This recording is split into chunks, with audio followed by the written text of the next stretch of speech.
Welcome, and thank you for tuning in. You're listening to the Beyond 50 radio program. I'm Daniel Davis. On the program today, we're going to be presenting a wonderful guest that's joining us on the program whose career spans almost more than 3 decades in the entertainment business. I'd like to say that willingly and adoringly. What's that? You said almost 3. It's over 4. It's over 4, I know. Sometimes your time eludes you as you get a lot older, I think it is. Oh, it's eluding you. Joining us on the Beyond 50 radio program today is our special guest, Ms. Pam Grier. Pam, thank you for joining us here on the program today. Well, thank you very much for your invitation. It is a special, special time for us to herald Dining Out for Life. Dining Out for Life. Now, tell us about how you got involved in this particular cause. Now, this is the opportunity where restaurants across the United States take in proceeds for people with AIDS, as I understand. Tell us about that. Well, I think I met, there are so many people who used to speak of Dining Out for Life, and there was one person that I met who was very informative and who could actually reach me with her passion, and it was Pam Grier of 15 Minutes, and they were speaking of this organization called Dining Out for Life, and we also have a program here, Project Angel Heart, which also supports people living with HIV/AIDS. And I'm going, this is what I want to do. I said, how can I can't always be a volunteer to bring food to the homes, but how can I reach out to so many people who love dining and fine dining and want to support but really don't know how, as I have not. And there's so many organizations I get involved in. And I said, I live in Colorado, mm-hmm. and I can't be in Los Angeles or New York, but there is an organization here in Colorado. But how can I really support, bring out people, inspire them just to donate, to go to a restaurant? And the restaurants provide 20 to 30% of that one day of serving. And it provides, last year I think we raised over $4 million. We'd love to literally top that this year. And so they said, I didn't know if I would be visible enough, be the big star name enough to be invited to be a co-host. And through the synergy in the universe, all of a sudden they said, yes, we'd love you, and Ted Allen would love to be your co-host, and you two will, go out and you'll just really bang the drum. And I said, I'd love it. I'd love to be able to do that. It's so important to be a part of this organization. This is the 3rd year, and I know for some people it is a hardship. Not many people can go out and dine in a restaurant, mm-hmm. But if they just go and get dessert, right, or just walk in a restaurant that's participating in the particular city, and there's over 56 cities and 35,000 restaurants participating across the country. So if a person wants to donate or make reservations to dine, which will go to the Project Angel Heart or Dining Out for Life, and that money that is donated in that area stays in that area, just go online to Dining Out for Life and go to their particular city and locate a restaurant. And what I have gone on my tweet, I have Tweety Pies and Huggables. and I have asked them to create, an interesting dining experience, is to go to a restaurant for their appetizer, and then either jump in a cab or drive to another restaurant for their main course, and then go to another restaurant for their dessert. Oh. Have fun with it. Maybe what you should do is actually create this where it can be a scavenger hunt. Hey, you could go ahead, see if you can find this particular, entree, and then you go out and you scavenge the different restaurants and you enjoy that entree, and then they cross it off on a card. And then this particular beverage, you might want to see if you can find this at a particular restaurant. Just get these people to go all over town. Well, since you're an idea man, Daniel, I think you should be my cohort. somebody's got to do it. See, because my mistake earlier in the program was I thought 1970s, 2000. I did the math, and boy, was I off. Yeah. Well, that's still okay. Not everyone's good at math, but they're good at eating. That's a fact. Well, no, they get good at math when the bill comes, I think. Right, but wouldn't that be fun to make a dining experience once a year, extraordinary, supportive, for a very worthy cause? Have fun, have friends and family, and possibly Ted and I maybe can come up with, and with you, we'll engage you. We'll have a scavenger hunt, and there will be a prize. You know, it could be, you know, your meal is given to you gratis by the restaurant, perhaps, or you win $100 from one of us. There's a way to do it. It can be, you know, to create even more interest and fun for such a worthy cause. Well, another thing, too, which you could do during this particular thing, getting them to go to different restaurants, is have pretty much a Pam Grier trivia contest. In other words, you can't get to the next restaurant unless you can answer the trivia question, for instance. You know, well, trying to get them drinking. If you wanted to do that, I actually had a friend who lived in Baltimore. There was a particular place. It was a nightclub that actually had 15 bars, as I understand, in this place. And he says the goal is to go bar to bar within this to see how many bars you could go to. And he says usually you would either pass out on the floor drunk or you'd walk out with somebody. It was either one of those two things. Oh, that could be very, very interesting as well. And also, I know one of my friends was on a business trip in Seattle, and she was at a very, very nice restaurant, and they had a drink named after me. So, if they find a restaurant perhaps with a Ted Allen martini or a Pam Grier milkshake. Well, look, one of your first movies was Coffee, for crying out loud. It could be interesting. I'll bring that up with Ted and the organization, Dining Out for Life, Food Channel, and all the sponsors who are involved, such as Subaru. They've been so supportive for many, many years. And all the restaurants who have been, for that day, give up 20 to 30% of that day's take. And they've done very well, even when there was a recession. People still came out. Over 250,000 people across the country dined that day to support this wonderful organization.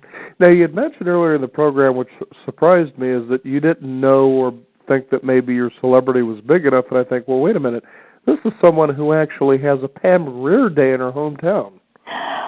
Well, I don't have the street, Daniel. Oh, you don't have the street yet. I don't have the mountain. Yeah, but think of the karma behind the street. Somebody gets pulled over for speeding and they get a ticket.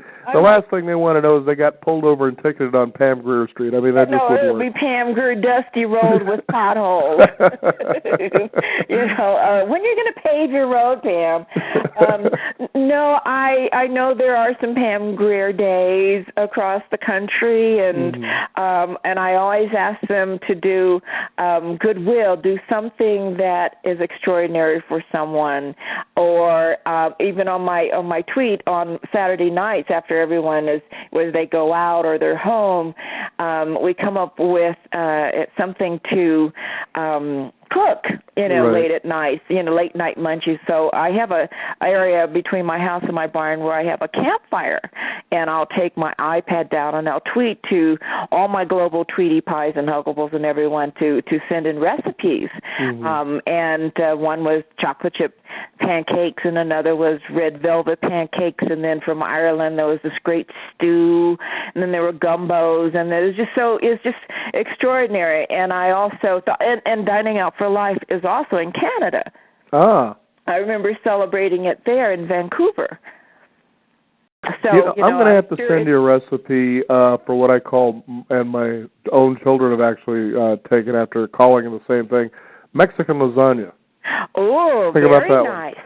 Basically, all it is enchiladas, but rather than rolling them, you just layer the tortillas to where it's like a Mexican lasagna. Right, instead of the Italian lasagna noodles, that would be tortillas. Yeah, you use corn tortillas instead, and you make enchiladas. Excellent. Yum. Yeah. Yeah. So we'll have to get one of those recipes in there for this Dining Up for America. Now, besides, the event itself, how do you participate in this as well? I know you touched on it a little bit, but are you involved in delivering to the houses from time to time of people who can't get out, or? No, I haven't been, and I'm hoping I would have enough time to do something like that, because I'm hands-on. I've rescued horses and retrained them for a therapeutic riding program, but I work so much, and I don't get the time, but when I do, because I've been in other cities filming where I would go to a soup kitchen or a shelter and actually cook and clean up after, 200 to 600 people that I've done. And I just haven't had the time, and I thought this was one way in between work, because we're now starting on the production of the film of my memoir, my life, and we started this week, and I work 8 days a week. And then I have family and my mom who's aging, trying to get her to change her wicked ways of dining. She loves butter and she loves, Well, at least it isn't margarine. Oh, my mom, I'm telling you, sometimes I lose a kidney just dealing with her. Oh, my goodness. The stress factor with her, because she loves cooking, and that comes from, the Paula Deen school of cooking, and Paula Deen, if you could smell Paula's food through the screen, you'd be running for the kitchen. It's so scrumptious. So, but for her age and health and wellness, we sometimes have to change our diets. And breaking those habits are almost impossible sometimes, because some people say, if I don't do anything else, I'm going to eat good. I'm going to eat.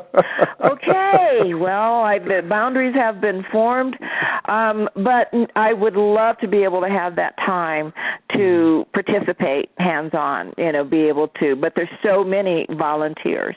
There are literally lists of people that make sure everyone has. And I love that, the fact that if we provide the resources, the money, and the time, advertisement, getting it out, and so that the volunteers have wonderful food to take, just to provide. That's great, and one day I hope to be able to do that. Now, Pam, because we're talking, about a fundraiser that deals with the HIV/AIDS, the first thing that also comes to mind as well is the Magic Johnson Foundation, which does the same thing as far as AIDS research is concerned. Do you feel that we're making ground on this? Because I remember in the first 5 years... I wish. Yeah, because in the first 5 years of it, you've seen it everywhere, but it's kind of faded to the background, almost like fashion, and you tend to see that a lot. But you kind of wonder, is it still... There's 7,500 new cases of HIV infections worldwide each day. Wow. I don't know what this week or this month would be in the United States, but 7,500 a day worldwide. Right. But the fact is, because of the donations and research, people are able to live with HIV/AIDS. When it first began in the early 80s, the scientific frontier was just beginning to, isolate and define the various phases of HIV/AIDS, and basically come up with a scientific theory of medication that people could live, because if you can't eradicate it, because it keeps evolving, keeps changing, the DNA, the gene of it, the whole structure of it. So how can people not die from it, but live with it? And Magic Johnson is the perfect, if you wanted to say, the poster child, right, of someone who's able to benefit from that scientific research and donations. He's living with it, and many people are. So that's why we are providing for those people who are from lower income, who don't have the resources that a Magic Johnson has to, pay. I have no idea what the costs were. Hearsay was about $60,000 a year back in the day. I don't know what it would be today. Hopefully, a lot less. And the research has improved. So one will never know unless I had that scientific data here with me. But the fact that we are serving more and more each year, more people, and that they're lower income and they can't get out or work, and to make sure that if we keep them at, a certain a stable environment of wellness, then it could not create this panic of information of people who still have stereotypes of people with HIV/AIDS, people that you don't even know who they're working next to who may have it, and they can't tell because there's a certain amount of wellness and understanding a basic lifestyle that keeps you healthy, and of course it's nutrition. So it's so broad, and to understand the scope of it, I think you pull up the information, you invest in finding, buying, whether it's buying or just reading the literature on HIV/AIDS, going to a center, getting the information, seeing how to volunteer, immersing yourself in what we are dealing with. And I think that's not and trust me, there are a lot of people who are afraid of illness.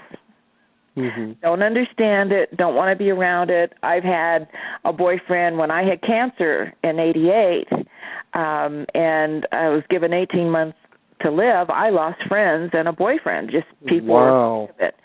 And we have that in our society, unfortunately. But then on the other hand, we have people who say, I'm not afraid. I'm going in. I'm going to learn about it. I want to help. I'll drive people to their clinics. I will, prepare food. I will deliver it. I won't get it. I'm okay. So it's not like everyone rushing out to participate and help. That's not going to happen. That's just human nature. But there's enough volunteers to make sure that when we provide all the resources and food and just a positive environment for them, some places they can come and dine, some places they can't, and people will take food to their homes because they can't come out of their homes for whatever reason. And we have the volunteers for that. And I think that's because of the overall movement of it, which I am a part of. I feel so humbled to be a part of it and to be asked to be a co-spokesman with Ted Allen of Chopped from the Food Channel. And it's great. This is my third year, and as I work into my golden retirement years, I might have more time, but it seems like it picks up more and more each year. Well, I can't imagine even in your business that there's ever going to be a golden age of retirement.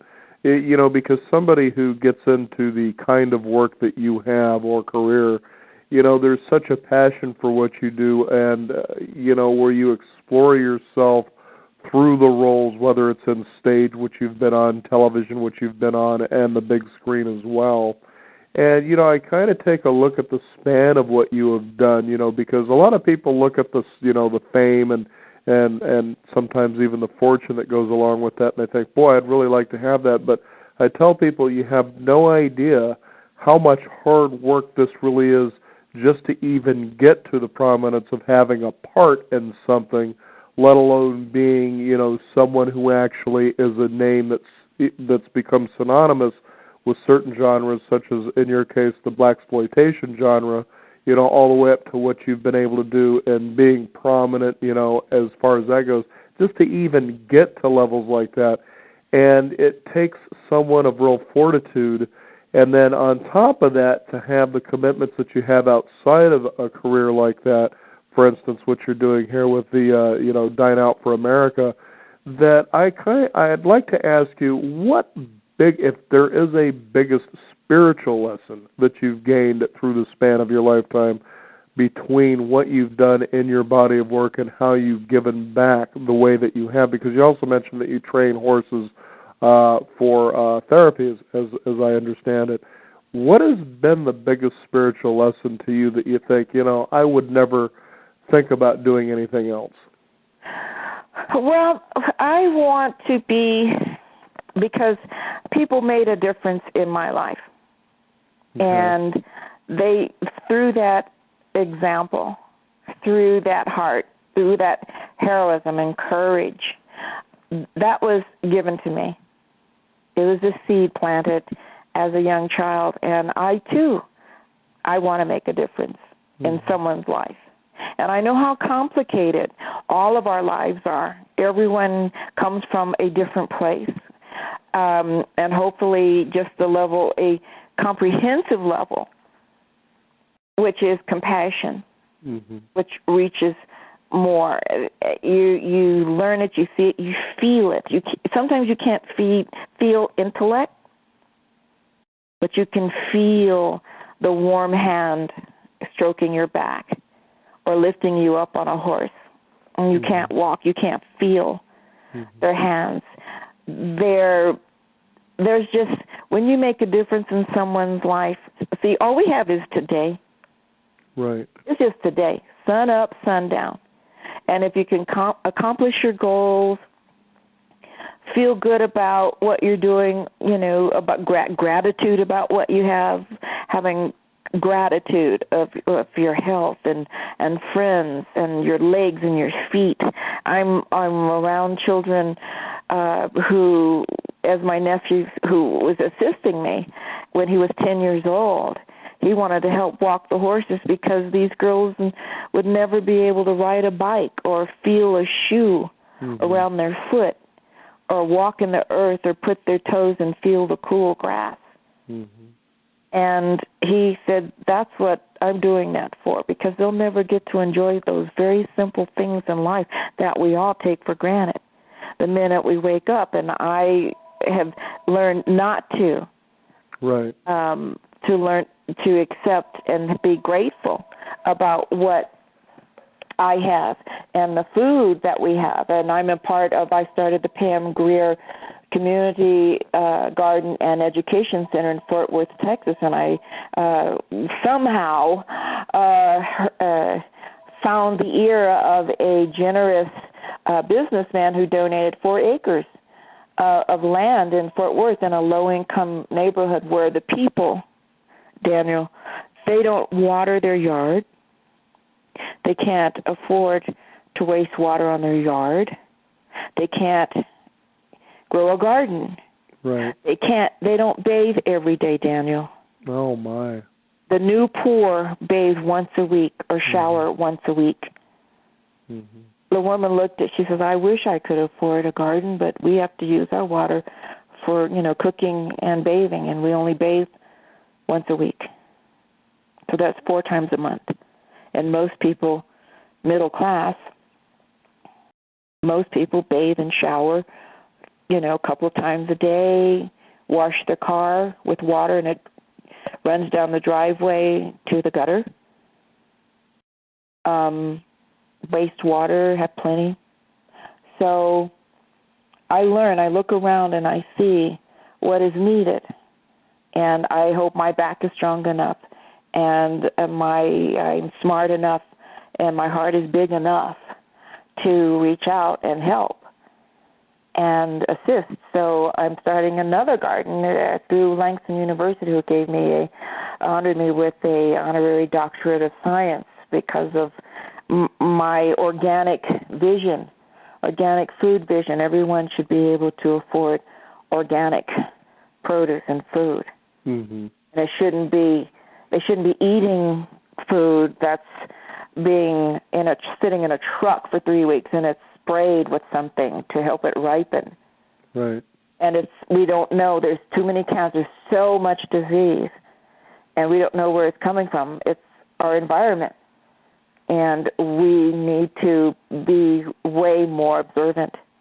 And through that, I hope I can, be a part of the change. I want to be a part of the change that we're all looking for. And the first thing you obviously do by helping to be that change is to be that change that you wish to see. And, you know, it's something that's so simple, yet it seems so difficult for people to grasp, that you don't go out and change the world. What you do is you change yourself, and the world automatically changes as a result of that. Yeah. And you had said something that I think now, from now on, for the rest of my life, I'm always going to remember you by, Pam. And I hope you'll enjoy this, because it was something you said that I'm going to attribute to you, and it merged at the moment as I thought about the characters you had played earlier in your career. They were always strong women who were intelligent. You thought for yourself. You took action against what seemed to be sometimes insurmountable odds, and you had said you hoped your back was strong enough. You hoped your heart was big enough. And I started thinking immediately, your back is always stronger than you think it is. Your heart is always bigger than you think it is. The question is, do you have the courage to make the choice to test on whether that's true or not? And you certainly embody that persona by challenging people to do that very thing. I do, and I try to comfort them when So that's my gift to you. Your heart is bigger than you think, and your back is stronger than you think. Take the Pam Grier challenge. That would be great. And I also would love to interject that my mother always taught me, since I was a little girl, my mother and my grandfather, the first feminists that I had met in my life, who wanted all the girls to go hunting and fishing and shooting and driving tractors and everything. Even though you take small steps, you still move forward. Right. Now tell us about your memoir, Foxy, My Life in 3 Acts.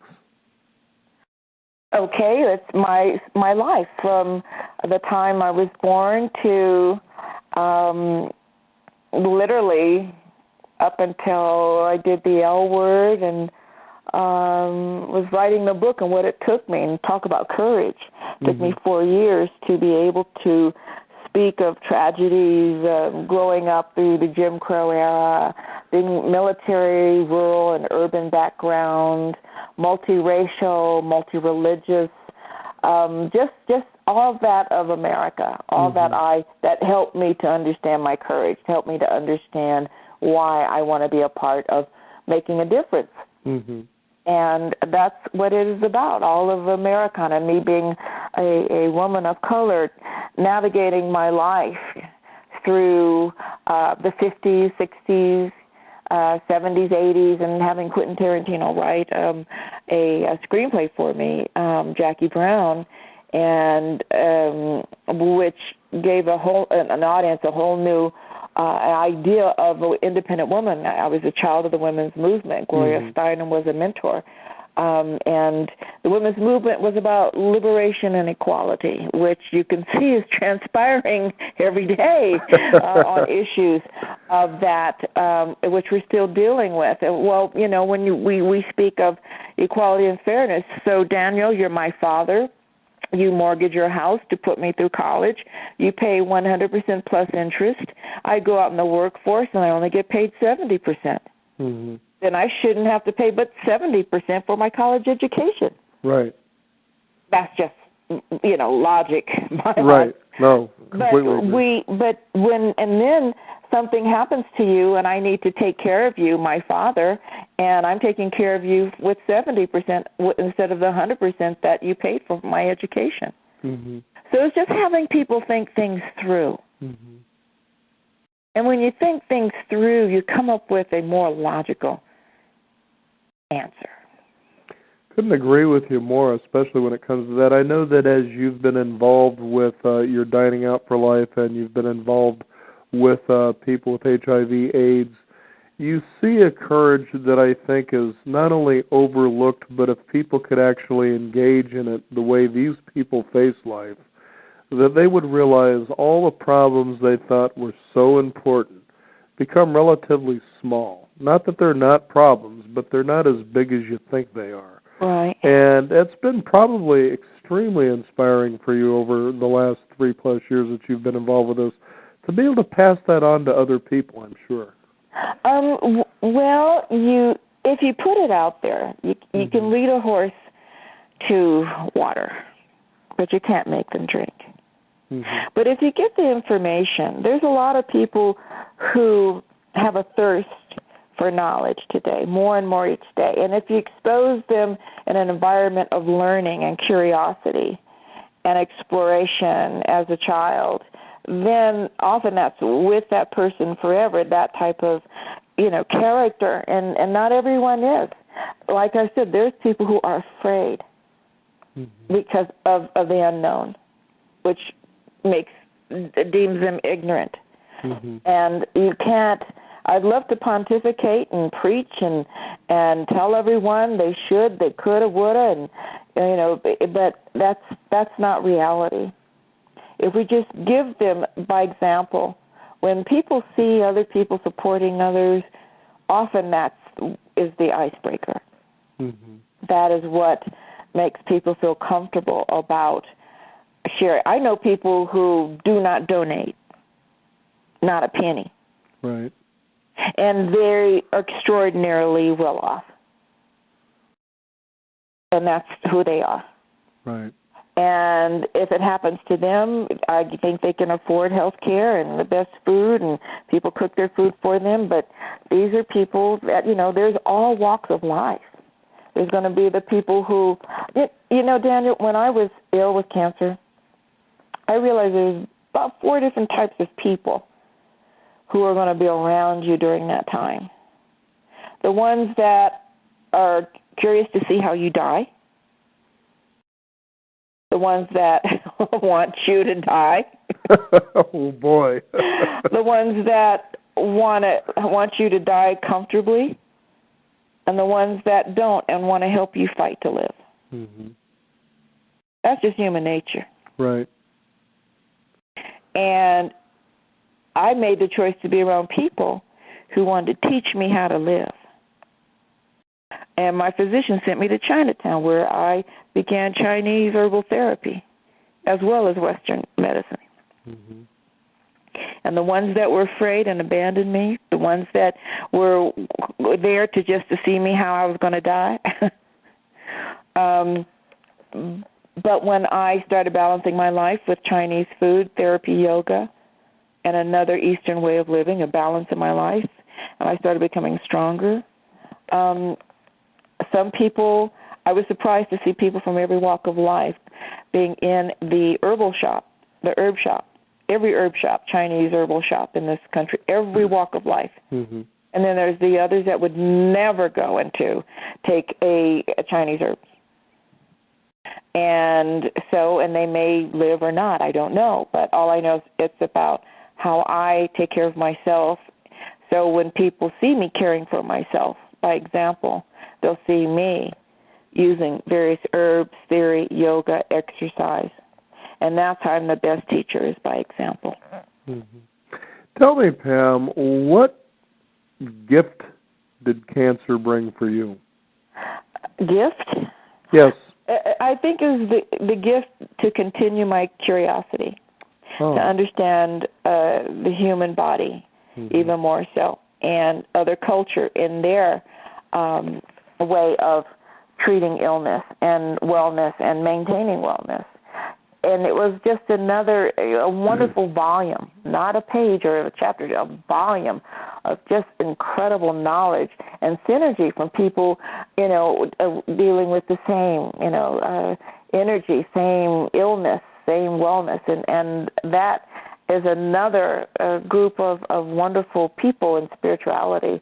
And when I say spirituality, people forego a lot of their political and religious being and are just there present for you at that moment. That's a true spiritual person. Right. Because I have friends who are from various cultures I've never really known, some that I know of their culture and their religion. I go to their seders, and there's people that have different, we celebrate different holidays and foods, and that's the spiritual and the moment of that spirituality. That's what's very true and positive, and that's what it did. And you know, when you have disease, it doesn't discriminate. It takes everybody. That's a fact. It's like, okay. And that's what I learned, that I was a part of a wonderful family called the human race. Mm-hmm. Fascinating. Pam Grier joining us here on the Beyond 50 radio program. Pam, you're on Twitter, obviously. Where are other ways people can find out more about you and your work with the Dining Out for Life International? Go to diningoutforlife.com, and it'll show you the site. So you'll see an area of what cities that are participating. And hopefully it's in your city. And if there is not one, and you're unable to drive 50 miles to another town, you can always donate. $5 is more than welcome to a Dining Out for Life in your area, in your nearest area. Would be great. Or if you want to volunteer. Mm-hmm. But the sites are prolific in their history, the history of each city, how many people they help, how much money was raised the past years. So there's great dialogue and social discourse on that site that will make people feel very comfortable knowing that their donation will go to not only a wonderful organization, but will be, counted. It won't be squandered on anything else. Mm-hmm. Well, just like you said, it may not be a matter of money that you can donate, but you can always donate something, even your time. Even your time. Even your time. Yeah. Pam Grier, thank you so much for joining us here on the program. Again, go ahead and give out that website again. Pardon? Go ahead and give out that website again. diningoutforlife.com. Mm-hmm. And also some of the blogs, the hashtags are Subaru Dining Out for Life or Dining Out for Life Subaru. Mm-hmm. It's there. You can't miss it. Very good, it's Pam. April 26th. Mm-hmm. April 26th. Mm-hmm. Okay, very good. Pam, again, thank you for joining us here on the program today. Daniel, thank you for your idea. You betcha. Remember, your heart's always bigger than you think, and your back is always stronger than you think. I want to see that in your next memoir if you have another one. I couldn't do another one. I can't do it. Look forward to that one, definitely. Thank you again, Pam. Look forward to the movie. Let me try to get through the movie, Daniel. There you go. Look forward to that as well. Yes, I'm being carted in on a stretcher. I have a red sheet. Red sheet. Thank you so much, Pam. It's been a real pleasure. Thank you, Daniel. You bet. Uh-huh. We want to thank you, the listeners out there, for tuning in. Again, it's Dining for Life. Check it out, Dining for Life. Dining Out for Life. Dining Out for Life. You can check that out as well. We want to thank you, the listeners, for tuning in. Be sure to visit us at our website at beyond50radio.com. That is the number 50. We have a free weekly e-newsletter. We'll be posting this archive on our blog as well. And again, thank you for joining us. I'm Daniel Davis, and remember, live your day past halfway. Brilliant, Daniel. Thank you.